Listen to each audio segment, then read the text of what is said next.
you're going to ask a question. And without further ado, I will introduce our esteemed guests today. So we've got Danielle Poulos, who is a dedicated advocate for well-being in high-performance environments. She believes that with a positive culture, sport cultivates a holistic skill set that extends well beyond the confines of the playing field and leads to more sustainable results. This belief is fueled by her experience as an athlete, an NCCP coach, a mental performance consultant, volunteer, and board member.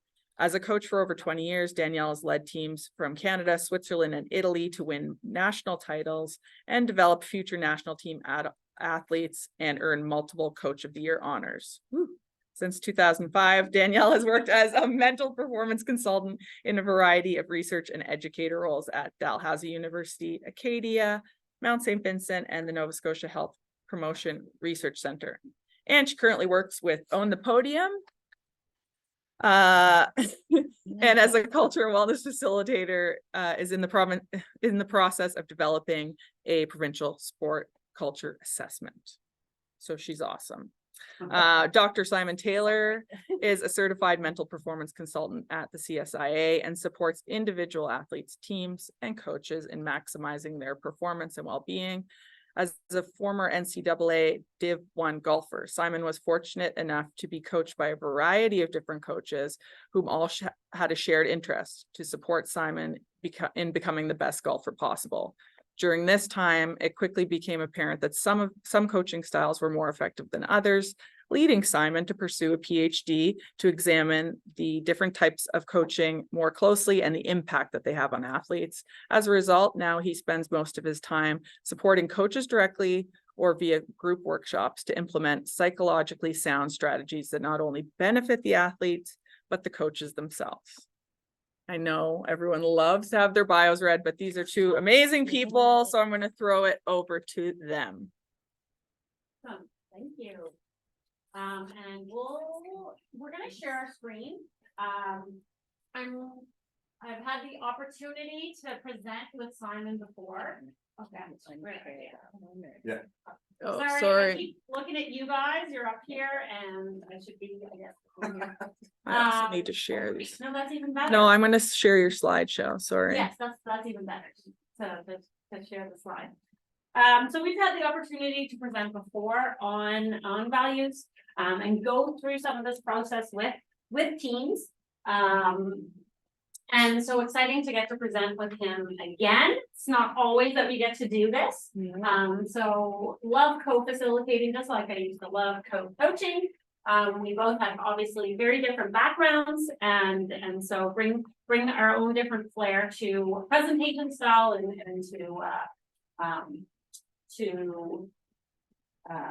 Sorry. Don't look up here. Don't look up here. To how we go about sharing and evaluating values and looking at culture. So our topic today is enhancing performance through the lens of team culture. And first of all, wanting to, like I said, keep things super interactive. So if you see at the bottom left of your screen, there's a menti.com. There's also the thing that you can screenshot, the scanner code. And the code, if you go to menti.com on your phones or on your computers, you can do this while watching this video or while being on Zoom. 8162-2751. And maybe if it's possible to put it in the chat. That'd be yeah. Too. Okay, next slide.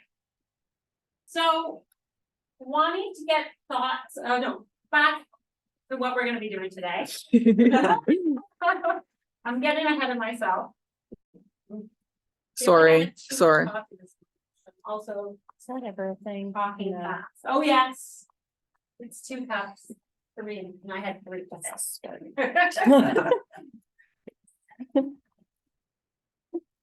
Sorry, you have to see my chat. You just keep on chatting. Can you go to the next slide? Yeah. Sorry. Perfect. We're going to be starting off with why does culture matter? Why are we even talking about this? Why did we focus our attention on creating this with the presentation on culture? what values define your culture, so getting you to reflect on your team, on yourself, what you're bringing to the team, and then incorporating it into coaching practices. So making things really practical so that after today, you can take home some practices and apply them right away. So we're not just talking theory today, we're talking practical. Yeah. And the other thing to kind of add to that point, we very much appreciate you sitting here listening to us today, whether it's in person or on Zoom, but like when we do these presentations, yes, we're asking you to think about something new about your coaching practice, but the way we share these topics, like our ambition with these topics is, or our belief is that when we can implement some of these strategies, not only does it benefit the athletes, but it benefits you, the coach, as well. So it's like really, it benefits everybody involved within your culture as well, as we'll get into in a little bit. But just wanted to give that little note up front that this is beneficial to everybody who's involved within your program. So throwing it out there to all of you right away, and again on the Menti, you should be able to respond to that. Why does culture matter? Can be, why does culture matter to you? Why does culture matter to the team? Why does culture matter? And all the responses you put in there are anonymous, so don't worry about there's no need to like fear that we're going to read out your name and your response. So everything you put into the chat here, into Mentimeter, like no one will know who said what. So we really just welcome you to be open and honest, and so we can get a sense of what your understanding of this is. In addition, it's great because afterwards we'll be sending out this presentation and your responses will be captured. One of the things that I felt going through any coach education is I always learned the most from other coaches in different sports. I always got great ideas from other coaches. And so sometimes what coaches are putting up here, you can learn, it's an opportunity to learn from other coaches on how they might talk about culture with their team or what is important to them for culture. Okay, sets the foundation for everything. It can be the North Star, something that can unify and provide direction. Okay, team bonding, shared values, creates a positive environment, backbone of sport, motivation and work ethic. If team culture is strong, athletes tend to work harder and have more success. Yeah. Improve collective performance, mental health. Absolutely. With a solid and inclusive team culture, there's less handles on the boat to hold on to when the seas are rough. Oh, nice analogies. Very good. Built up the team atmosphere, sense of family. To ultimately enjoy and grow as an athlete, builds cohesion. It's what we do and how we do it keeps us on the same page and creates a place to set expectations, share understanding, and allows for a holistic development. Wow, well, you guys totally killed it. That's like we can end here now. Right? We'll know why we do it. Perfectly why we're talking about this today. Great, yeah. All right, next. Oh my gosh. So why culture matters. And you guys, again, I saw this reflected in all your responses. It can determine a team's focus. So where we're heading, I think was one of the analogies that we used, and one you'll be using a little bit later. How members communicate and deal with conflict. We know that there's always going to be conflict. How we work around that conflict, how we see that conflict, and how we communicate in those situations is going to be key. Culture also establishes norms of acceptable behavior. I saw that reflected as well in your responses, and directly influences the functioning and performance. And as such, for the next slide, we see a solid positive culture can lead to best performance, allows for enjoyment and fun on and off the field, really great for retention, and because it's really great for retention, as a result, it allows for more sustainability and performance. And then, of course, we see being able to overcome tough times and conflict challenges together. So just on that note, I don't care like how good the culture is within the team. Like you can have the gold star of culture within your team, but every team at some point will deal with tough times. It's completely unavoidable. We can't always assume or have this idea that everything's going to be great all day, every day. There's going to come times when there's some challenges, but by having a solid culture, it allows us to be able to move through these challenges more successfully instead of like maybe brushing them underneath the rug and hoping that no one notices kind of thing. So, yeah, so this is why positive culture is so useful, because yes, it makes things like better on the surface level, but also beneath the surface, it allows us to deal with problems that will inevitably arise more effectively as well.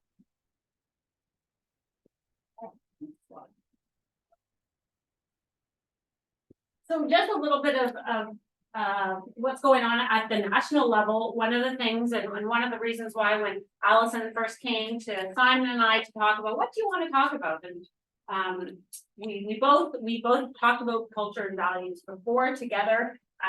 It is also being highlighted at the national level with On the Podium with the Culture of Excellence project.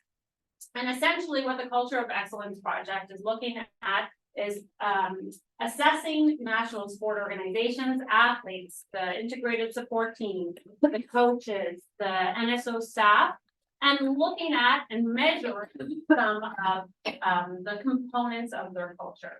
And they're getting a score, and then they're getting an action plan to work on improving that culture. And so we see culture quality where we have high levels of performance, high levels of person-centered focus. We see a culture of inclusion when we see person-centered, but not always the performance. We see a culture of apathy when we have low performance, low person-centered focus.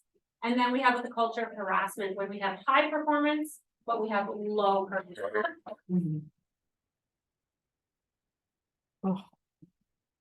It is So a many- tricky one. I move that all the time. It gets in the way.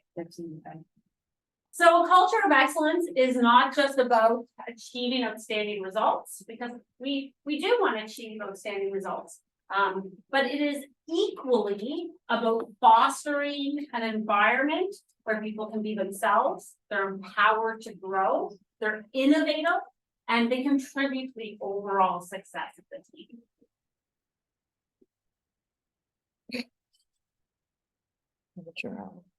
So. Pass it back up over to culture, you again. Yeah, just what are some thoughts that you have? And we kind of give a few hints here. But what do you think? Like, what are ways that we can kind of develop like a positive team culture, or like this culture of excellence that Danielle was speaking about? What are your thoughts? It's like, yeah, love to hear some answers, some ideas that you might have. And like, obviously, spoiler alert, we're going to share some ideas that we have after this. But like, we really welcome your opinions on this, because maybe you have some ideas that we've not necessarily thought of before. So like, we really like doing these presentations and getting your input, because you're the ones like on the forefront with the athletes day in and day out. So if you have some ideas we've not thought about before, we'll like take that away and try to like start incorporating that into like the presentations that we do in the future. So setting some goals, yeah, some team goals. Yeah, having like conversations with each other, that's like positive or encouraging. How to stick to the process as a result of setting these goals. Yeah, this is great. This is great. These are all fantastic answers. Yeah. See, there's a couple more maybe that have some thoughts. Rewarding and reinforcing, absolutely. Absolutely, that's so important. See if we get one more response. Maybe have a fifth response. See if anyone else has any other ideas that they'd like to share on this. But the answers so far are really important and are really, really great and really aligned with the way that Danielle. Oh, geez. Okay. So maybe we didn't really give you enough time to like formulate a thought. So putting pressure on you there. Allowing the athlete to be a part of the decision-making process. Absolutely. Roundtable discussions regarding goals and values, and flattening that leadership hierarchy. Yeah, this is brilliant. Team building activities. Huge fan of those. Outside activities, volunteering, team goals. Yeah, these answers, like again, like from what we're seeing, what you're sharing with us, like if you're implementing some of these things you're sharing, you're doing a great job already. So congratulations to all of you. So thank you for all these responses there. They're really, really great, and we really appreciate them. Okay, can you scroll on just to see there's a few more encouraging open communication, that athletes be the leaders. Yeah, I'm a big fan of that. For those that who know me, I'm a big fan of letting athletes be involved in leadership processes, working together to develop these goals, recognize them in the moment, and activities that tie these all things together. Yeah, this is great. Okay, so moving on, let's see what's next. Okay, did you want to chat about this? Yeah, I'll start. Yeah. So how do we create our culture? Every team has a culture, whether we're gonna be intentional about it or not. So whether we say, oh, we have a culture, we have a good culture, we're not really specific about it. We just like, oh yeah, I feel like it's a good culture, but we're not intentional about creating it. This is what it is. I'm gonna take it as it is. Instead, one of the ways that you can work on building it is to focus on the values. The values are really kind of the building blocks of a culture. They're kind of the adjectives used to describe the culture. So positive culture can incorporate lots of different things. Positive is one of those general terms, but what does that actually mean? What does a positive culture mean to you? Yes, it can get those results that we just talked about, but what are the adjectives used to describe that? And those typically are our values. And then getting coaches and athletes to participate in this, and someone mentioned this in the last one, makes values more meaningful and appropriate to the team. So it's not like, here, welcome to my team. These are my values as your coach. These are the values of this team, and I'm imparting them on you. That is not a great way to get buy-in from your athletes. And one of you already mentioned that in the last slide. So we want to create buy-in. Buy-in allows the athletes to feel empowered in that decision making, allows them to feel more connected to the team. And so making sure that you're incorporating the athletes when developing. And one final thing, just to note on that, Danielle, we touched on that about whether you have a culture, whether it's intentional or not. I've had conversations with coaches in the past that are like, we don't really have time to focus on this. We have other things to work on, which I totally understand. And like, I'm not saying this to like make anyone feel bad who has that viewpoint, but like whether you believe in culture or not, it's there. It's lurking in the background in your day-to-day behaviors, in your day-to-day training environments. It's there whether you like it or not, whether you focus it on it or not. So like we view, and obviously Danielle and I are slightly biased in this, but like with our background, but we strongly view that like focusing on culture, addressing it, working on it is a great way to like, it's a low-hanging fruit that can address many other things that allows you to ask more of your athletes, that allows you to focus more on training and whatnot as a result of working on this culture. So maybe it takes the focus away from performance for a split second because you're doing this exercise, but as a result, it impacts many other things. Is that kind of fair to put that? Yeah, and I would also add that it takes up time at the beginning of the season, but it saves time long term. Yeah. Because you can have conversations, we'll talk about this, around decision making, around conflict in a much simpler way, because you've done kind of the heavy lifting at the beginning of the season and talking about these values. Yeah, exactly. Okay. So what are values? So I like the examples that you already gave, like with the North Star before. I think that was really good. I personally am like a fan of like viewing the values as like a lighthouse. And fortunately, we have a beautiful lighthouse not far from where we are here. I like using this picture because Peggy's Cove is just an absolutely stunning place. And so when we talk about values, we kind of view it as this lighthouse, right? And they act as like our guide in our day-to-day decision-making process. We have this lighthouse that always is on, whether it's sunny, whether it's rainy, it's always there, it's always offering us guidance, no matter whether we need it or not. And the difference between values and goals is that, like, if I set a goal to be kind today, let's say my goal is to be kind to Danielle today, as opposed to when I'm not kind, obviously. If my goal is to be kind, if I like say good morning to Danielle and then I smile, check, I've been kind, and now I don't have to be kind anymore because I've reached that goal. So that's not great, right? If we value like kindness, for instance, it's important to have it a value instead of a goal, because a goal is done once and then it's checked off and then you don't have to worry about it necessarily anymore. A value is something that's ongoing. We can never quite reach it. And I understand that like the technicality behind lighthouses, you can actually reach them. We can use the North Star if you like. Although who knows, I can get a spaceship. Anyway, we're getting too deep into the weeds here with this. So just for the sake of the conversation, we'll use the lighthouse as a metaphor. That is the lighthouse represents our values. Okay, so talking about values. Why do they matter? Ooh, fancy. Solid values, they can help us in many different ways, right? So like we've already kind of spoken about this. Danielle's already kind of gone over this a little bit with the culture piece. But having these solid values allows us to feel connection between each other, like this build this cohesion between athletes and coaches, and maybe the staff surrounding it, depending on what level you're coaching at. Like you might have like other staff, like Danielle and I are like IST members. So like we're outside staff at some point in certain sports, but like in some sports where like the culture is more defined, we're more part of like integrated as well. So really it just helps build that cohesion between everyone that's involved within that sport. It can help create this team identity, like what do we stand for? It can help in terms of like being clear on like the expectations we have each other, expectations of the coach, the roles and responsibilities, and how do you get selected, and how are you like making the decisions as a coach. And then it also can help with like creating like a safe sport environment, right? And then the other thing, which I think as coaches and as athletes, is the things that like, let's be honest, like we don't need to sugarcoat this. We oftentimes have conversations, whether the athletes or the coaches, around accountability. Like my athletes aren't showing up today. This is really annoying. What can I do? Maybe the athletes are like, man, the coach isn't showing up today. What can we do as athletes? So by having these values, it allows us to refer back to these values and hold people accountable, whoever it is that's a part of that team. And it's empowering. It's empowering for the coaches to have values, and it's empowering for the athletes. So it benefits everybody at the end of the day. Okay, so we hope that you've all like bought into this idea that values matter and they're worthwhile considering.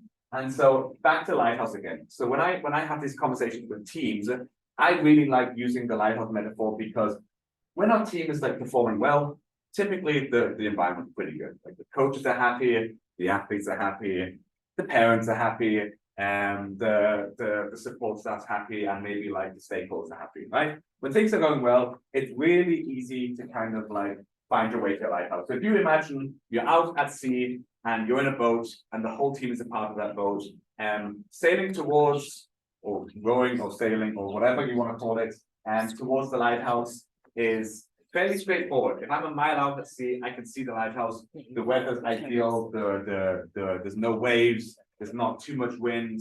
It's really easy for me to visibly see the lighthouse and sail towards it. So values are not important, but when like the team is doing well, we don't need to pay as much attention to them, because everything's going well and everything's running smoothly.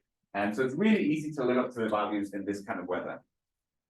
However, as you might all be anticipating, what about when things aren't going well, right? So like, that's maybe when we're like going through like a rough patch as a team, like maybe we're just not winning matches, maybe we're performing poorly, and maybe there's like some struggles within the coaching staff, maybe there's some conflict between athletes. Whatever that looks like, there's a million different options that can be causing disruption to our team.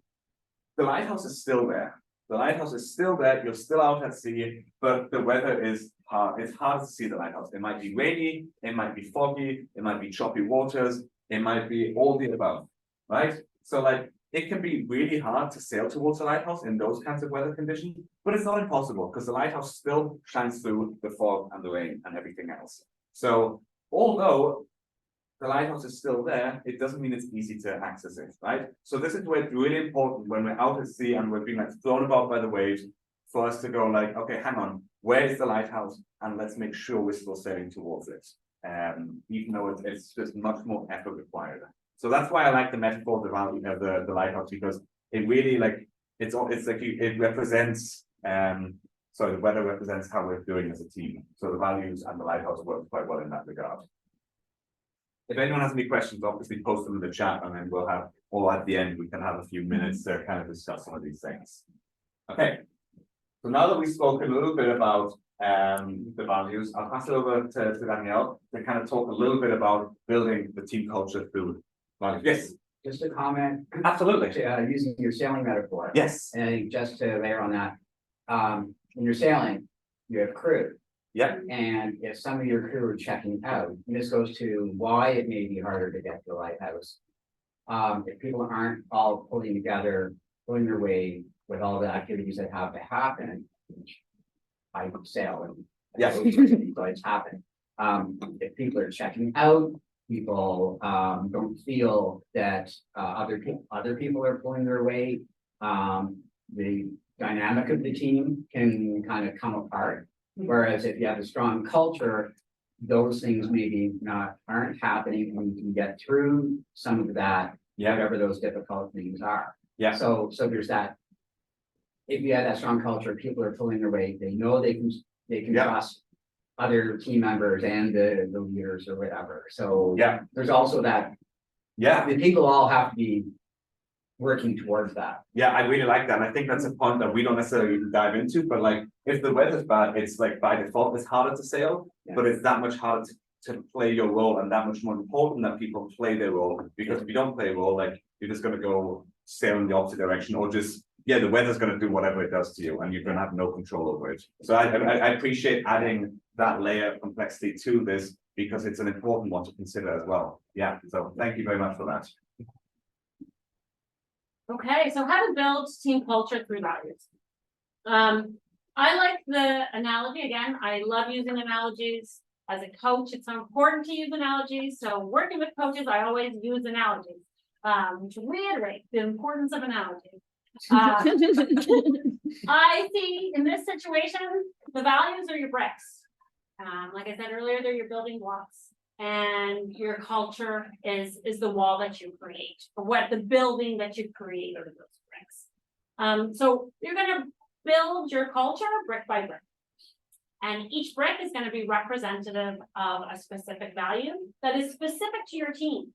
And you may have the same values a couple years in a row, but essentially sometimes they do evolve to reflect better the people on your team. So keeping in mind, this might be an exercise to do on a regular or a yearly basis. However, if you do have the same team, it is something that maybe, okay, we've been doing a really good job of this behavior. This behavior is now set in stone. We can look at maybe incorporating other values into our team. So identify the values. I would not recommend more than 4 or 5. Then it gets complicated. Okay, because when we get in a little bit deeper about the behaviors associated with that, it becomes a long list. So keeping values to about 4 or 5. And you do that by polling your athletes. And Simon will talk a little bit about what kind of questions to ask. But you really engage your athletes. What are the values that we want to represent our team, or that we feel are reflective of these individuals in this group? From there, you identify the behaviors associated with the values. So what does accountability look like? Great to be like, we're an accountable team. Well, what does accountable look like? Maybe accountable looks like I show up on time, and if I don't, I stay that amount of time after practice to do what I missed in the beginning. I follow through and responding to emails with a decent amount of time. Thinking really about what that looks like on the day-to-day is going to be really key, and sometimes very hard. But this is where we all get the same language, because what accountability means to me might be something completely different to one of my athletes. So we're really describing these values. And then assessing them throughout the season. So just like we would assess any other technical or physical skill, these are something we want to measure as well. If we don't measure them, we're kind of saying they're not important. We don't come back to them, we're kind of losing them throughout the season. So we want to incorporate measuring them and assessing them on a regular basis. Does that mean every month? Good. I wouldn't recommend every month. But, twice a year, quarterly, might be a good idea to do with your team. I think just to add to a point that Danielle mentioned there about identifying the values and the behaviors. So like, I don't know about you, but I've been to many places before where like you see like values plastered on the wall and it says like determination, commitment, or whatever it is. And these sound great, but I've asked athletes before and be like, what does this mean? And they feel like, no idea. No one talks about it. And like, we have no idea. This is just something that's been plastered on the wall 10 years ago and it's still around it. So like, identifying the behaviors is just so crucial, because what does determination mean? Like, no one knows until it's like actually discussed and unpacked. And that's where it's important to like have everybody involved in this. And then, yeah, like Danielle said, assessment throughout the season. This exercise can be like a lot of fun doing this at the beginning of the year, and we'll dive into that in a little bit. But if we just do it like a once-off and then never talk about it again, it's one of those, it just does nothing. It's like, check, done, don't care anymore. So like, positive culture is not just like, yeah, painting a mural of values on your wall. It's about an ongoing process. Like, sure, that looks cool, and we love like having pictures of that, but the hard work is like ongoing work on that, ongoing discussion about that. There was a question. Do you want to save them till the end, or? I think so, yes. So Okay. I saw that question. It's a very valid question. If you're okay, I'll save that. I might be able to answer that throughout the next few slides, but if it's still up at the end, we'll definitely spend some time answering that. But thank you for the question. It's a really, really good one, and one that we definitely hear a lot. Okay. So some questions that you can answer questions up there. Is there, do I click another thing? Oh. Where did they go? Oh, Like, how much do I remember about that? So Danielle and I have done like this stuff a little bit, and like I've done this a little bit with some of the teams that I work with, and we really like asking these questions to coaches and to athletes separately, because we want to have the responses from everybody, and in a way that like everyone feels comfortable answering these questions. So it's almost like we have a separate conversation with coaches and then a separate conversation with athletes. And some of the questions that we like to ask to understand the values is like, what makes us stand out? Like, what makes you like proud to be a part of this team? So something as simple as that can be like, oh, we care about each other, or like, we're just great performers, whatever it is. Like, there's no right or wrong answer. It's just being curious about like what makes us stand out, right? So by asking that question, you kind of facilitate some like, oh yeah, this is really cool. This makes us stand out, and this makes us be proud to be a part of this team. Like the amount of times you see athletes like wearing like a shirt with like the logo on it, and it's a sense of pride for them. And then just being like, why are you wearing this shirt? Is it because it's the best performing team in the league, or is it because there's something else going on? So asking that question to coaches, but also athletes, is really, really important. The other part that's a really important conversation to have is, what was a low part? What was a moment with this team that like made you really uncomfortable? Like in a sense that you're like, this was like a low part of the season. Like I really didn't enjoy this. And so the reason we ask that is because that can kind of highlight like, hey, we've gone through this and no one liked this. So we flip it and say, we really don't like when there's like disconnect, for instance. So something that we really value as a result of disconnect is being connected. Okay. So it's not just about like, why is everything awesome? But it's also like asking like, what are some things that you don't like? Because that can help kind of spur that conversation into what you would like as a result of that. And then like, why are you part of this team? Like maybe there's 10 teams to choose from. Why this team? You could go anywhere else. Is it because it's the best team? Is it because the coaches care? Is it because it's like integration? What is it? Whatever it is, like unpack that. And no matter like what team we've done this with, everyone has come up with like different answers, which is really, really cool. So it's really nice. So like, yes, these questions might seem somewhat generic, and maybe some of the values might be similar between teams, but like the behaviors behind the values usually is where it starts to differ greatly. Okay, so those are some questions that you can kind of ask. Was there anything? Yeah, I just wanted to comment on the last one. Why do you participate in the sport or team? That's a question that I typically ask with individual athletes when working with them as an NPC, because one of the things, especially as athletes get to be 13, 14, 15, and they're having to choose a sport more and more these days, it's important for them to like sometimes they're going to lean towards a certain sport for various reasons, and that them thinking about the why behind that sport in particular, what attracts them to that sport, sometimes helps them as individuals uncover what it is about this particular sport or this particular team that keeps them involved, and why they're choosing this particular sport. So I think that especially with sometimes a little bit younger athletes, that's an easy question for people to reflect on. And I have to say, oftentimes, the answer is fun. And so we'll talk about fun, and although I don't think we specifically talk about fun, but it is important that we talk about fun a little bit later.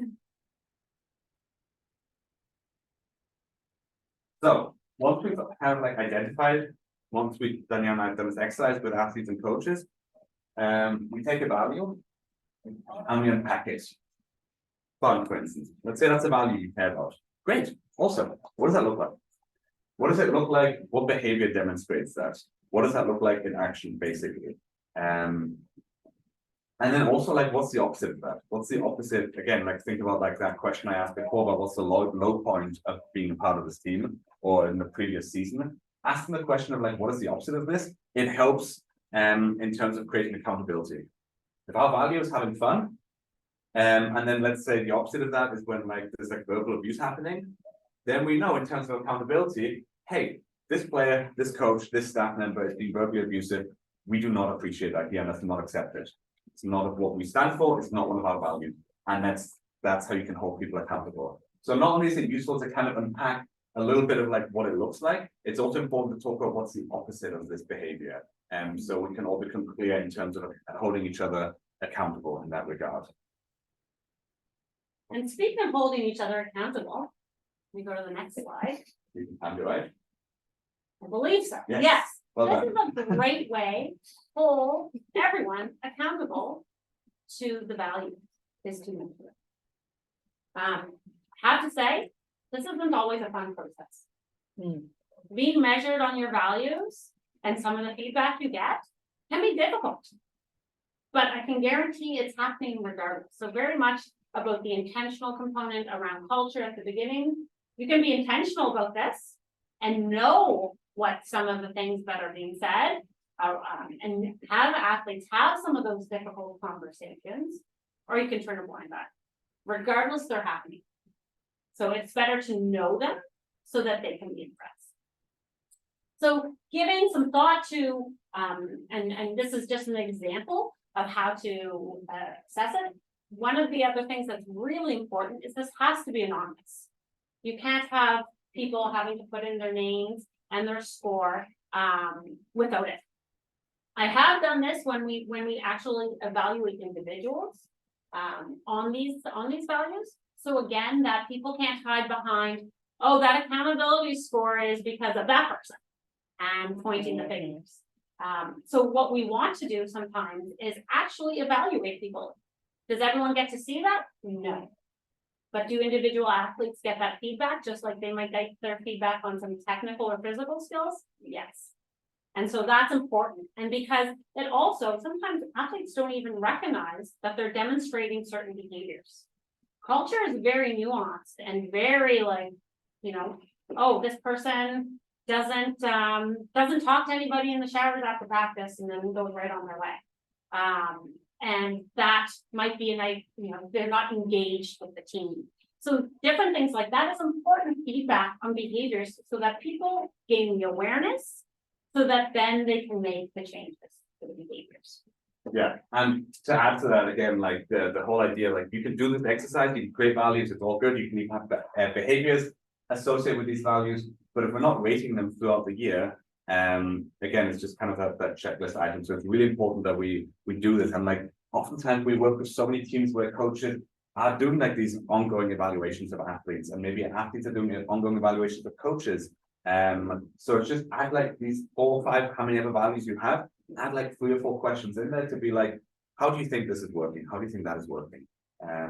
Just to kind of become, again, aware of it. Maybe you're in a bit of a storm with your sailboat, that's fine. But like, how can we like maybe steer the ship away out of the storm to get back into like the better weather, or like hold it steady until the weather passes, whatever that looks like.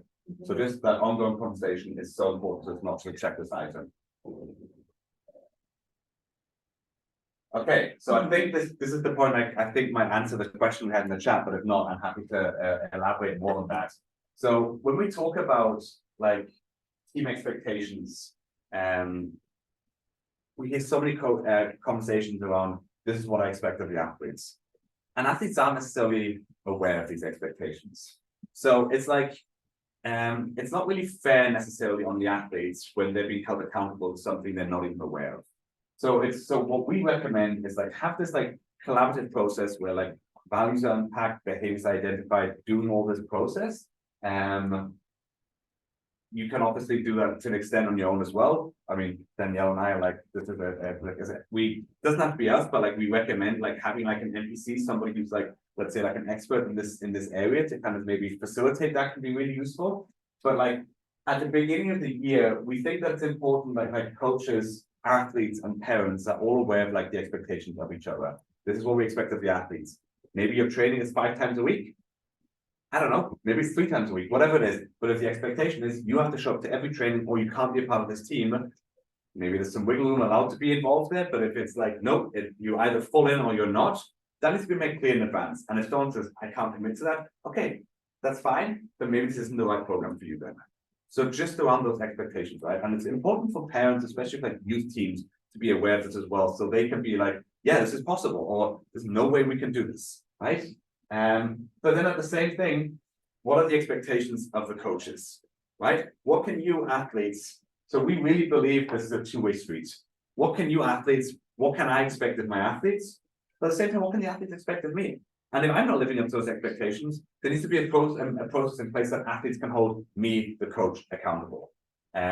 What that looks like, this can differ, and maybe there's like an assistant coach they can go to, maybe there's like a board member they can go to, whatever that looks like. But it's really important it's a two-way street, because again, if it's just a top-down approach where the coach is like, these are values, do it or else, the athletes, they're not really creating an inclusive and excellent culture if there's no way to hold the coach accountable. Because just like the athletes are performers, coach the performers too. And yes. Or I'll say worse, if that's it. I was from a real situation. Values and everyone's doing it, and the coach, and here's what I believe, and this is how, this is the do this philosophy. So you had athletes who've been with him for say several years, and all of a sudden they did a decision totally opposite from what all those values that everybody had bought into, and it was like, well, yeah, I can do that because I'm the coach. Yeah. And it blew up. Yeah. But the coach didn't understand. Like some of the other coaches were like, whoa, you can't but that person was not self-aware that that's what the big problem was. Yeah. Anyway, it's a really good point. So like when we have these conversations, like we're talking about involving the athletes in these decision-making processes a lot, because we believe that it's not just the coach is the leader and the athletes are underneath. We actually think that like a lot of there's loads of different leadership roles within the team, and many of those leadership roles should fall on the athletes, or athletes should be much more involved in the decision-making process, because that kind of helps with accountability and it helps with like this more enjoyment. And it also takes pressure off the coaches. You don't have to do everything. Like get the athletes involved. They probably enjoy it. So it makes your life a little bit easier as coaches. And that's a segue to a conversation that Alice and I will be talking about tomorrow at the coaching roundtable, if anyone wants to join for that. And then like there's this again, you can't avoid challenging situations. Every team goes through it, even if it's the best team in the world, best culture in the world, there's still experience challenges. But like having team solutions, what do we do if an athlete breaks the values? Don't know. Let the athletes be a part of that decision-making process. What do we do as the coaches break the values? Let everybody be a part of that discussion. Because then as well, if an athlete like stops showing up to practice, you can go like, hey, here's the repercussion. You agreed to this, you signed up to this, you helped come up with this value on this behavior and the repercussions. So you don't really have like a leg to stand up to go like, oh, well, I didn't know, or something like that, because you were part of this. So it really allows a more, a smoother process in terms of like holding each other accountable and dealing with these challenging situations. And then as Danielle mentioned, it's just really important to measure these on an ongoing basis. To your point, the other way of holding obviously coaches accountable is they should be measured as well. So when you're getting the anonymous feedback, it should be individually including coaches. Another thing that I think is really important that Simon mentioned in the first point, and I'm really wanting to reiterate, especially given my background with coaching, I coached usually under 18. And so involving the parents from the get-go for them to buy into the behaviors as well, so that they understand the expectations and the repercussions involved. Because they are the ones that are getting the athletes to practice. If the athlete is late, it's typically not the athlete's fault. So they actually have to buy into some of these things, and having parents involved at that point is much better than having parents coming up and emailing you at all hours of the night. Why did my kid have to stay after practice and this made me late? Helps with those conversations down the road. Just resend those behaviors and expectations and repercussions. Yeah, okay. So I just want to pass it over to the person who asked that question in the chat and see if we kind of, with that question, if we were able to answer the question there for Brian. Did that kind of answer? Okay, that's good. Thank you. Appreciate that. So thank you so much for listening. We've got about 8 minutes left. We want to just open up to the floor and see if anyone has any questions, any comments. We also very much welcome if like any coach in here go like, you know what, we disagree with this. Like, this is the place to have these conversations. Like Danielle and I are happy to kind of answer questions or have a conversation around if you disagree with some of the points we're making. So whatever kind of comes to mind, please feel free to, this is the time and place to kind of like share those thoughts that come to mind. Yeah, feel free to unmute yourself and pipe up if you have anything to ask or add.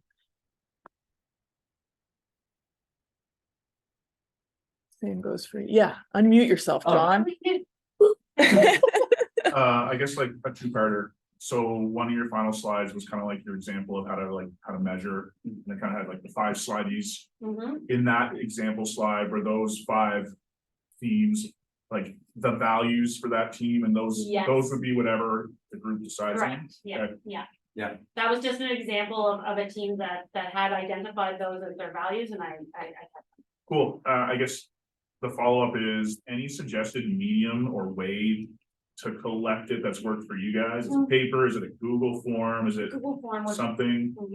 paper would, like, it depends on you as a coach and your like comfort level with various online modes, but I would recommend Google form is probably the simplest to use, the most accessible because it doesn't have any cost associated with it, and people remain anonymous. Thing within like writing as well, when people write, sometimes you as a coach are writing, so it allows to like remove, like, to really make it anonymous. The other thing that I didn't mention that I typically use in an evaluation of behaviors is the opportunity to have comments. So you might have the sliding scale and just put comments underneath. So what, and that allows for some qualitative feedback for that person. Yeah, and it can even be a case of like, let's say the value is commitment, and you've identified the behaviors, like we come to training 90% of the time, for instance, they're kind of being like, what part of these behaviors did this athlete like or person exemplify, or what if like you rated someone really lowly, what part of the values did this individual like maybe not exemplify or struggle with? So something like that, like yes, it's a couple of questions you're asking, but it's again, it's worthwhile asking these questions. We've seen it firsthand where in sports where like this culture, this conversation on culture isn't happening. And again, we can't stress this enough that like whether you care about this or not, there's a culture there. And if your kind of ideas are like, I don't care, like they do what I say and that's it. They're here to learn from me.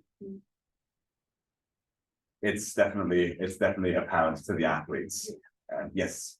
I'll just say, I coach an individual sport. Yes. So, judo. Okay. So in the field of play, you're on your own, right? Yeah. Competing. However, they all have to train together to improve, to develop, as well as we go to competitions together. Yeah. So, and that's part of it. You're going, you just don't disappear. You support the other, the others, even though you may not be competing at that moment. Yeah. So it'd be like swimming, it'd be, like things like that. And so I look at these values as being important because we only improve as a group. Yeah, I really like that because like my background is golf, so it's an individual sport, but like it's also a team sport because you like, I play my own game, you play your own game, and at the end our scores get combined and we see who wins. And it's similar in many sports. So having this kind of like unity or like cohesion in individual sports, individual/team sports is that much more important because like you're not always training alone. Like you're going to the same place where your teammates are, even though you're not training with them necessarily, or you're competing against others in an individual setting. So it can really help with people want to show up to practice when they care about the people they're with. So really trying to create some cohesion and unity in individual sports can be a helpful way to kind of like develop that. Yeah, great point. I did want to jump back on, oh goodness, no, I think I've lost my train of thought. Okay, I'll ask my train of thought. Does anyone else online have questions?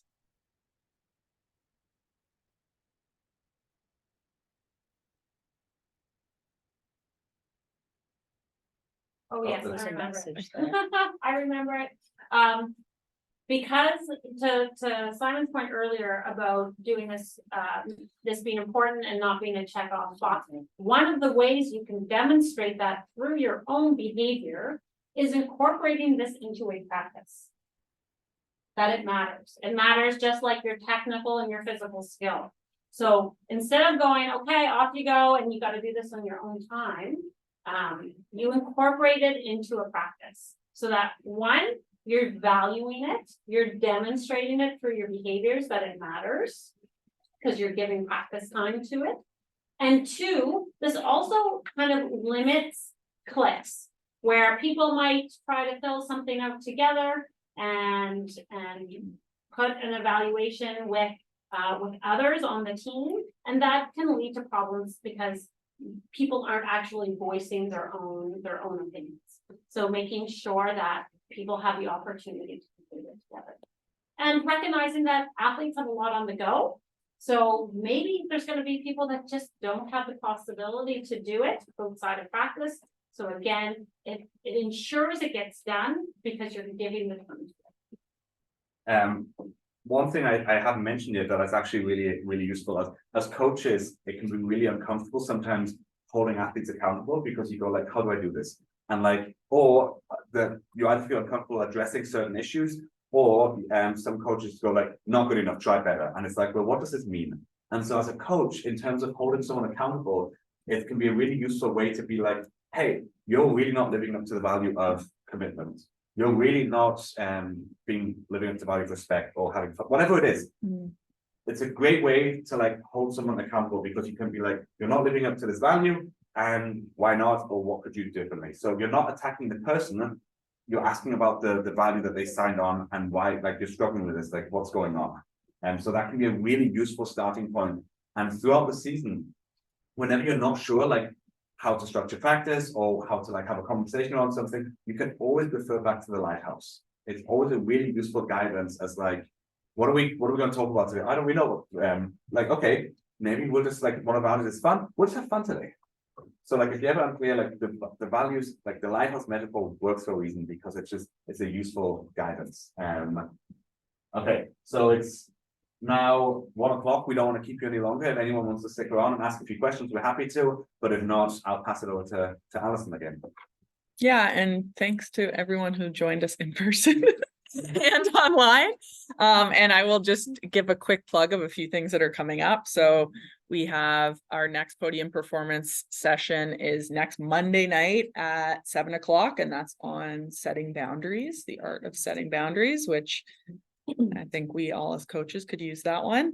And Simon mentioned he and I are currently on the road visiting all of the communities, offering some PD on mental recovery and how that can benefit your athletes. So we're in HRM this Thursday, Truro next week, then Antigonish and Cape Breton.